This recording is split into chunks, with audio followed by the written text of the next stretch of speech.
Alright, 7 seconds. Alright. Shalom, shalom. First and foremost, we give all honor, glory, and praises due to Yahweh, Bahashem, Yahushai, Bahashem, Rakapadash. Also, want to give double honor to the elders and apostles at Great Millstone, who's teaching the truth and sincerity, and also who rule well.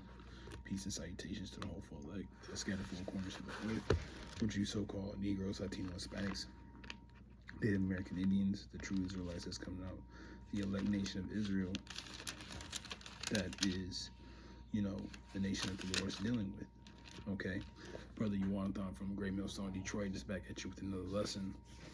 Not sure what I'm going to entitle this, but you know, one of our heads, beloved brother Arya, you know, told us to do some, watch some videos, basically getting into Romans, the 11th chapter, and of course, from the elder, Slaki, I forgot how to pronounce the name, but you know, it was getting into, you know, basically when you get into your words, you know, people get bug out when they hear the word heathen or Gentiles, but you know, you can't be simple-minded when it comes into the scriptures if you don't know the, you know, you gotta know the history to understand the mystery. Okay, so you know, when I was just watching and looking at the scriptures and precepts he was bringing out, you know, it made me understand, like, okay, so this is why our people fell, you know, so far away from the scriptures through the ordinance of, like, you know, the captivity, especially the Greek captivity that we've been in. And I can see why, like, because, you know, Malachi and Matthew is a gap. And that's where you get your Apocrypha, because you got to get into your Romans, your Acts, your Maccabees, right? But it was just so much, you know, being Hellenized, and I compare it to being Americanized. Either way, we were all in a Gentile state of mind from when we were in the Greek captivity. Even our people now, even though this is not the true Roman, but America follows after that that beast system, okay, that Roman system. So let me get this one real quick. This is Ecclesiastes chapter 1 and verse 9, and you know, I don't got the NLT, but look it up in the NLT just for a better understanding, you know, for yourself. It says, the things that have been, it is that which shall be, and that which is done is that which shall be done, and there is no new thing under the sun. All right, so, you know, they always say history repeats itself. It just gets translated into a different and modern time. You know, example, when you look at the Roman, when we were in Roman captivity, now look at the American captivity, right? So let me grab Daniel's 7th chapter to give you a better explanation.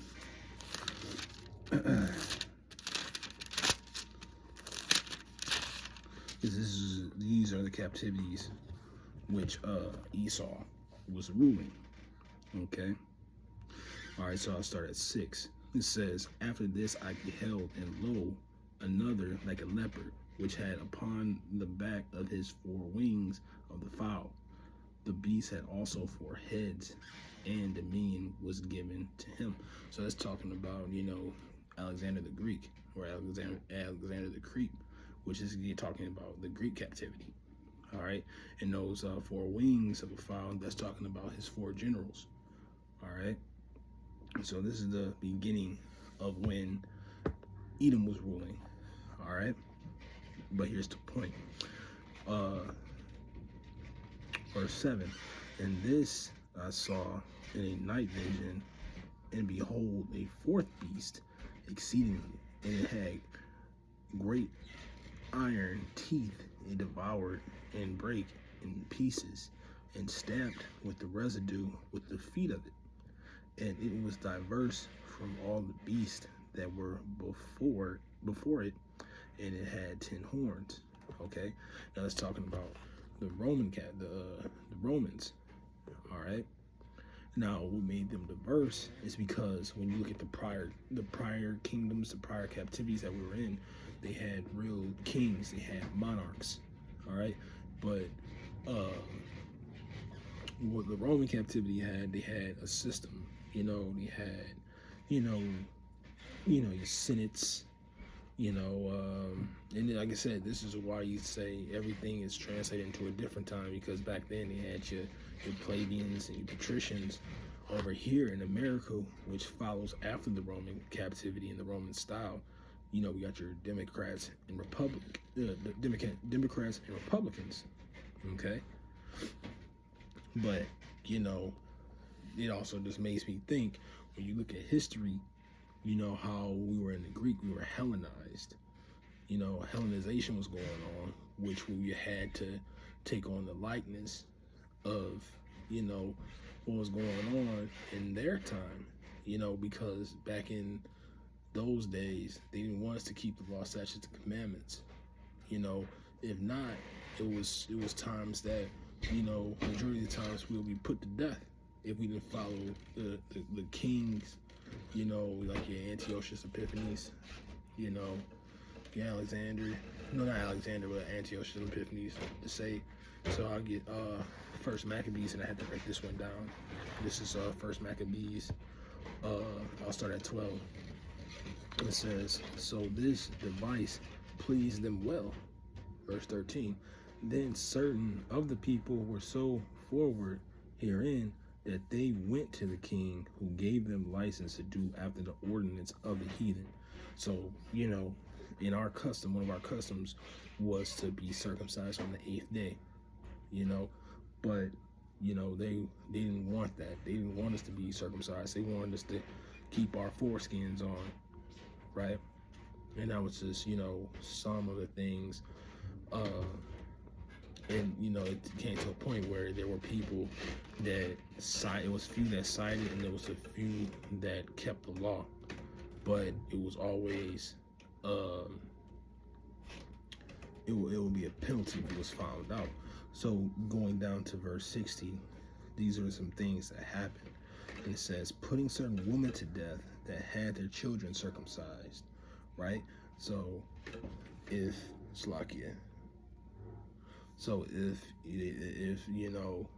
the Greeks found out that you had a circumcised child, they would put that woman to death.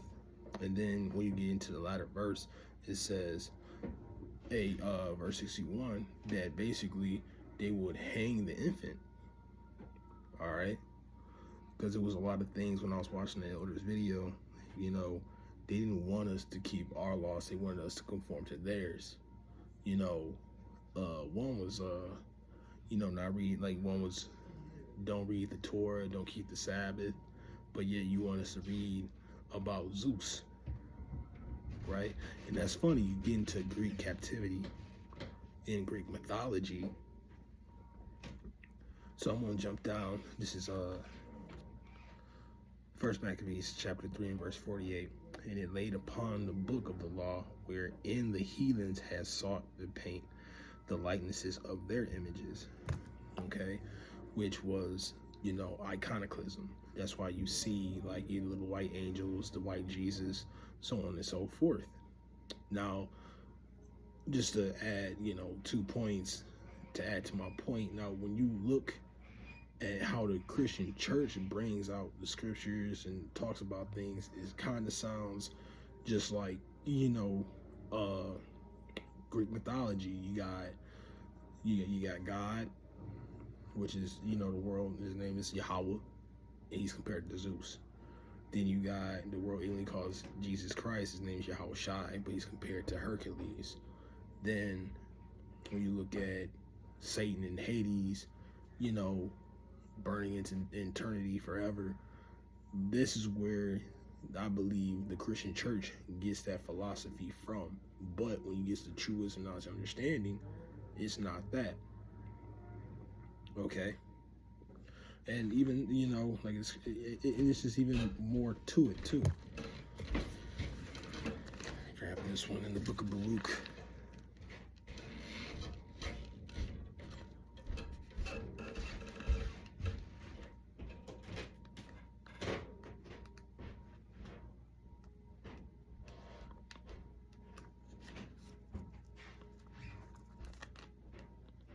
Yep. This is the book of Baruch, chapter 3, and verse 8. And it says, "Behold, we are yet this day in our captivity, where they had scattered us for a reproach and a curse, and to be subject to payments according to all the iniquities of our fathers, which departed from the Lord our power." All right, so we're subject to payments, right? You know, Yahweh, give to Caesar what belongs to Caesar, give to the Lord what belongs to him. This is song J. Cole said, it's 3 things that you can't escape. I forgot what the third one, but it was death and taxes. So, when you look at Caesar, he was ruling in the Greek. He was prominent, Julius Caesar. And even that's following today, like I said, they put a tax on everything. Your food, your water, just everything, property tax, child support. That's something that you just can't escape from. I was watching some funny video. He was like, I was watching this like Batman. He was like, listen, Joker was like, listen, one thing I ain't gonna fuck with is the IRS. But as you can see, like, these are things and curses that's been followed and been passed on to generation to generation. And again, when I told you about the keeping the ordinance of when, you have to keep the ordinance of the heathen, hey, it's going to be a time where we're going to be in that same case, all right? Because we're still waiting for that full implementation.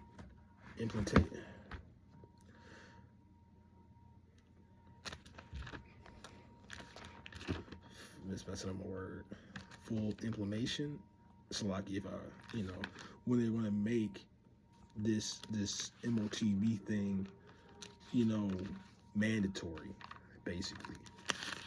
So, and if you don't know what that is the RFID microchip, right?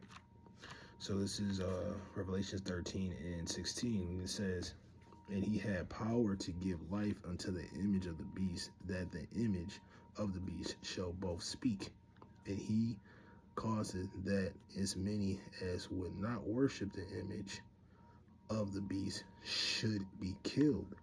All right. "And he causes all both small," I'm sorry, that was 15, but 16. "And he causes all both small and great, rich and poor, free and bond, to receive a mark in their right hand and their foreheads." All right, so like I said, when you look at this money that's going to, die out, this is going to be a new system that they're going to try to push on the people. And you saw how I said both small, rich, poor, free and bond. Don't matter what status, don't matter what caliber of person, this is going to be presented to you. And just like in the time of when we were serving in the Greek captivity, how we would be put to death if we didn't follow the ordinance of the king in those times, same here. That's why a lot of, you're going to have people be thrown in jail, bringing out guillotines. You will have to either side with this system in the MOTD, or be put to death. Okay. So it's it's not, to some it might be mind-boggling, but it makes more sense. Okay. But I didn't want to make it too long. And again, Lord willing, I hope this video was edifying. And again, I want to give all honor, glory, and praise due to Yahweh Bahashem, Yahweh Shai, Bahashem Rakakbadash. And again, double honors to the elders and apostles at great millstones, teaching truth and sincerity, and also who will well. Peace and salutations to the whole fall leg. I'm going to close out. Say shalom.